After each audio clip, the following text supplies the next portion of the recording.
Pressing issues and stories shaping Africa and the world. The headlines. The Independent National Electoral Commission (INEC) gets new chairman.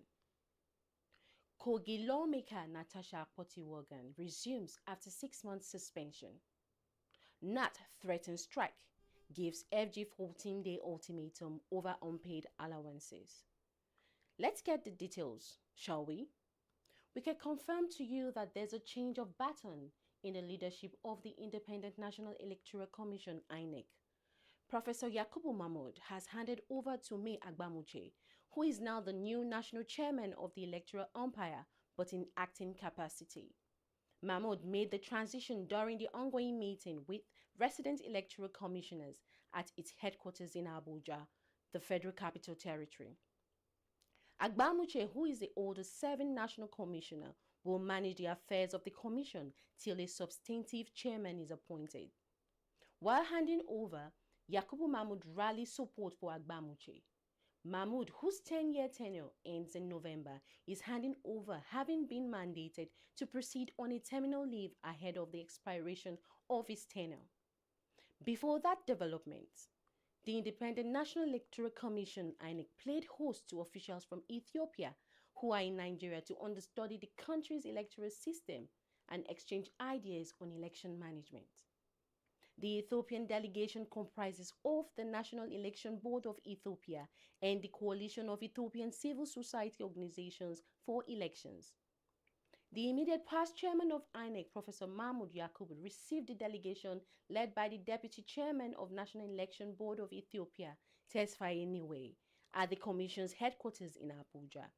He said the one-week working visit would include 9 technical sessions covering the entire electoral process in Nigeria, from planning and voter registration to stakeholder engagement and election monitoring. Senator representing Kogi Central in the Senate, Natasha Akpoti-Wogan, is back to the chambers.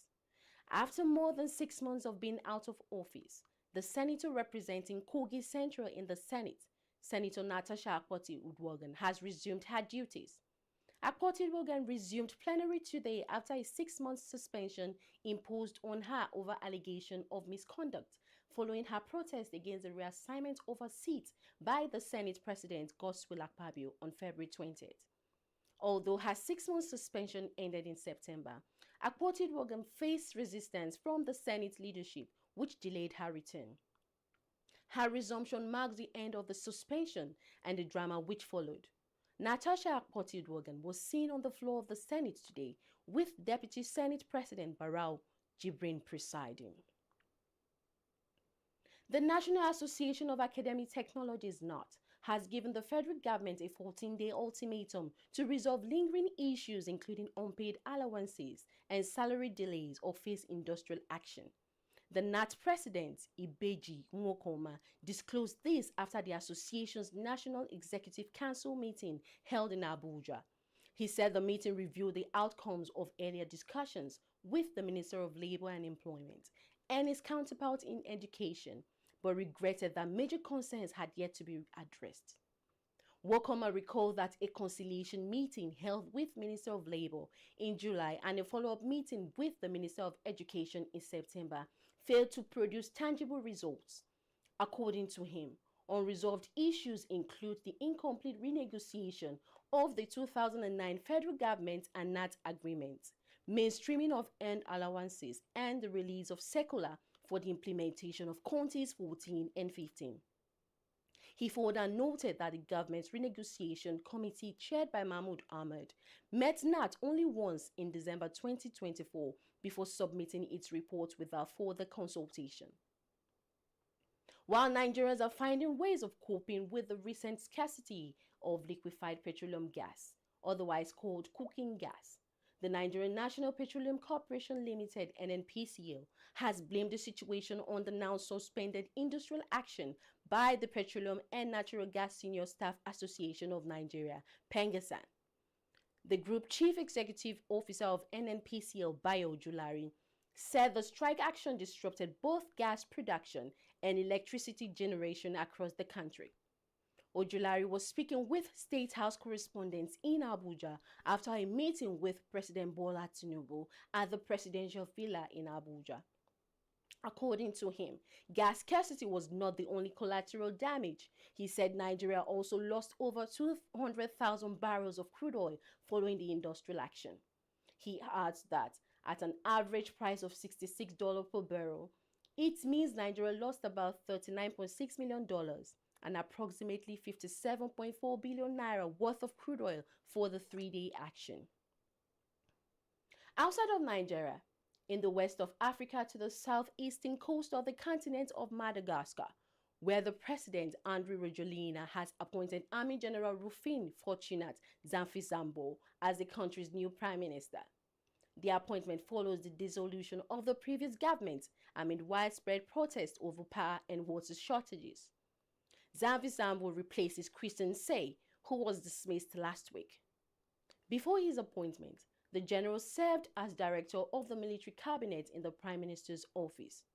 Announcing the appointment, Rajoelina said Madagascar needed a prime minister capable of restoring order and the people's trust, adding that Zamfizambo's immediate task would be to fix the nation's electricity and water crisis.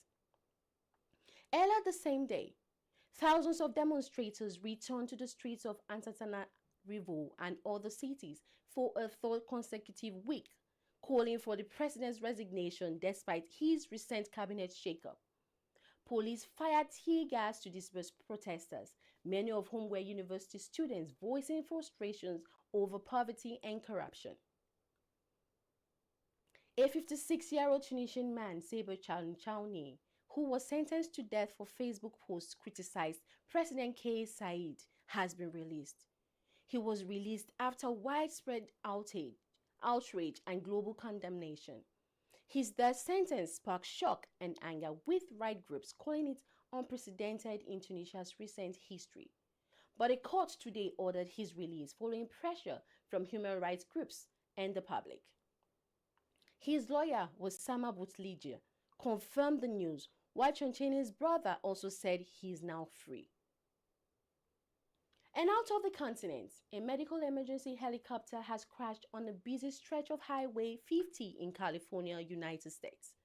The helicopter crashed in the city of Sacramento, injuring 3 people. The air transport operator confirmed the incident, noting that no patient was aboard. According to Sacramento Mayor Kevin McCarthy, in a post on X, survivors have been taken to the hospital for medical attention. The aircraft came down near the city's 59th Street on the eastbound side of the highway. And that's the much we can take at this time. Please follow us for more on all our social media platforms. I'm Mary Adim. Bye for now.